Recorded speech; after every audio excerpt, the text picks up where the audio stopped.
On est venu aujourd'hui avec Greenpeace et des activistes qui ont installé cette magnifique bannière, cette œuvre d'art au centre de l'anneau. Et donc, on voit sur cette bannière les deux voies que l'humanité peut prendre pour la protection de la biodiversité. Soit la voie « on continue comme c'est là, puis on s'en va vraiment dans le mur », ou une voie où on prend vraiment un virage et puis on va s'engager pour la protection de la biodiversité.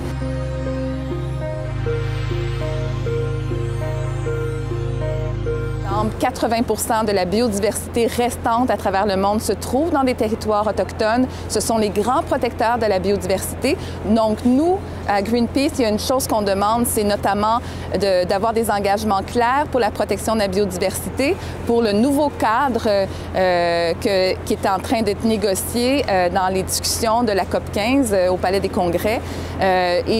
Ce nouveau plan cadre-là doit comprendre les questions des peuples autochtones, les mettre de l'avant et se faire avec eux aussi. On voudrait notamment que soit mis en place une loi pour la protection de la biodiversité au Canada, une loi pour protéger la nature qui soit contraignante, qui considère les peuples autochtones. D'avoir la COP15 à Montréal, c'est vraiment une opportunité pour les mouvements sociaux de se faire entendre dans le cadre des discussions de ce nouveau plan cadre-là. Et moi, j'ai l'impression qu'il y a vraiment un changement qui est en train de se faire dans la tête des gens, une prise en compte, une prise en considération que oui, il y a des enjeux climatiques, mais il y a aussi une perte de la biodiversité. On en parlait moins, mais là, c'est vraiment quelque chose qui est en train d'être pris en compte. On en parle de plus en plus.